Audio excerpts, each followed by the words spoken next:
Factors किए थे।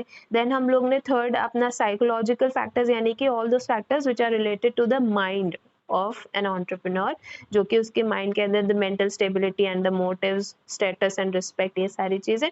तो उसी में हम लोगों को थर्ड पार्ट करना है, थर्ड पॉइंट करना है, विच इज योर मोटिव। तो मोटिव का मतलब क्या, आपका क्या गोल है, क्या उद्देश्य है आपका, आप किस वजह से बिजनेस में उतर रहे हैं। So for some people it can be wealth, है ना, पैसा कमाना, मोस्टली होता है, यही होता है, 99% यही होता है। पर कुछ लोगों के लिए, फॉर सम एंटरप्रेन्योर्स, इस पावर को पहचानना, पावर, फेम, है ना, प्रेस्टीज मिलना, या फिर एक और रीजन भी हो सकता है कि सोसाइटी के लिए कुछ बेहतर कर पाना।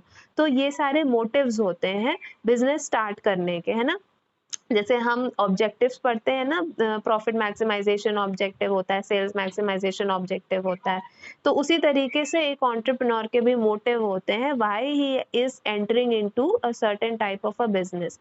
तो उसमें डिफरेंट मोटिव्स डिफरेंट तरीके से अफेक्ट करते हैं ग्रोथ को, एंटरप्रेन्योर के ग्रोथ को। तो वही वाली लाइन लिखी गई है, बताया गया है इसके अंदर कि एंटरप्रेन्योर जरूरी नहीं कि सिर्फ उनका मोटिव वेल्थ हो, उनका मोटिव हो सकता है पावर को अचीव करना, फेम को अचीव करना, प्रेस्टीज, एक सोसाइटी में एक स्टेटस मिल जाना, या फिर सोसाइटी को सर्विस प्रोवाइड करना, कुछ बेहतर करना। मान लो किसी कोई एंटरप्रेन्योर है जिसने कोई एक ऐसी फैसिलिटी निकाली है जिससे ऑक्सीजन, कोई ऐसा प्लांट खोल दिया जिससे ऑक्सीजन जनरेट हो रही, आजकल के पैंडेमिक के टाइम के बारे में बता रही हूँ।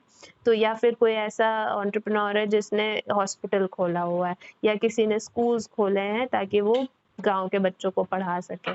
तो ये सारी चीजें क्या हो जाती हैं, सर्विस टू सोसाइटी के अंदर आ जाती हैं। So different motives have different effects on how an entrepreneur is growing.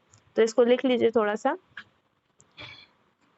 many economists many economists says that many economists says that besides wealth entrepreneurs seek power.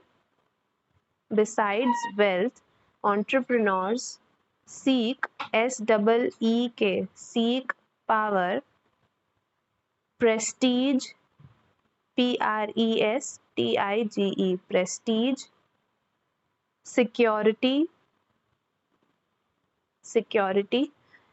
and service to society, and service to society. ठीक। सो ये आपका यहाँ पे emergence of, जो factors affecting emergence of entrepreneurship है, ये finish हो जाता है। इसके बाद जो नेक्स्ट टॉपिक है आप लोगों का इस यूनिट में, वो है बैरियर्स टू एंटरप्रेन्योरशिप, यानी कि ऐसे कौन कौन से हर्डल्स हैं जो एक एंटरप्रेन्योर, अभी ये क्या कर रहे थे, ये तो पॉजिटिव पॉइंट्स है ना, ये फैक्टर्स की तरह काम, मतलब ये फैसिलिटेटर्स थे कि किस तरीके से ग्रो करने में हेल्प कर रहे हैं। अब हमें वो पॉइंट्स देखने हैं जो बैरियर्स की तरह काम करते हैं, हर्डल्स की तरह काम करते हैं, जो अगर प्रेजेंट हो या उनकी प्रेजेंस ना हो, है ना, एब्सेंस भी हो सकता है और प्रेजेंस भी हो सकता है उन फैक्टर्स का, तो उससे एंटरप्रेन्योरशिप में वो हर्डल की तरह काम आएगा, बिजनेस में प्रॉब्लम्स क्रिएट करेगा। वो फैक्टर्स हम लोगों को अब करने हैं। सो हेडिंग डाल लीजिए, barriers to entrepreneurship. So barriers to entrepreneurship में हम लोग दो पार्ट्स में करेंगे। वैसे जनरली तो हर बुक में प्रॉपर जो नॉर्मल अपने बैरियर्स होते हैं वही दिए होते हैं, पर because we are going to do something extra also, तो हम लोग इसमें एक चीज और ऐड कर सकते हैं, विमेन एंटरप्रेन्योर्स के क्या बैरियर्स हैं, है ना, उनको किस किस प्रॉब्लम से का सामना करना पड़ता है अगर वो सोचते हैं कि वो अपना कोई बिजनेस डाले। तो वो भी करेंगे, पर वो एंड में करेंगे एक छोटे से पार्ट में। पर अभी के लिए जो मेजर आपका सेक्शन है वो यही है, बैरियर्स टू एंटरप्रेन्योर्स। तो उसको डिवाइड करना है हमें 4-5 सेक्शंस में। सो नंबर 1 है आपका environmental barriers. Environmental barriers, environmental barriers में नंबर 1 पे लिखिए रॉ मटेरियल्स।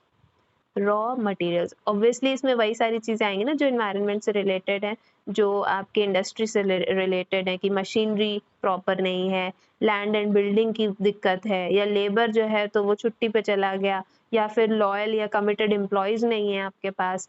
तो यही सारे पॉइंट्स एनवायरमेंटल बैरियर्स में। अगर रॉ मटेरियल्स आपके पास है लेकिन उसकी एक्सपायरी हो गई, या क्वालिटी अच्छी नहीं है, या टाइम पे नहीं पहुंच रहा है, तो यही सारे तो बैरियर्स हो गए ना।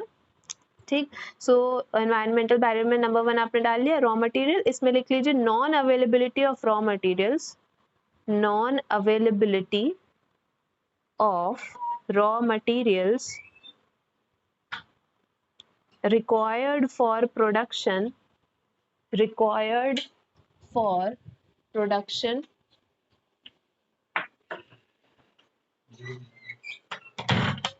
required for production during the peak season, during the peak season,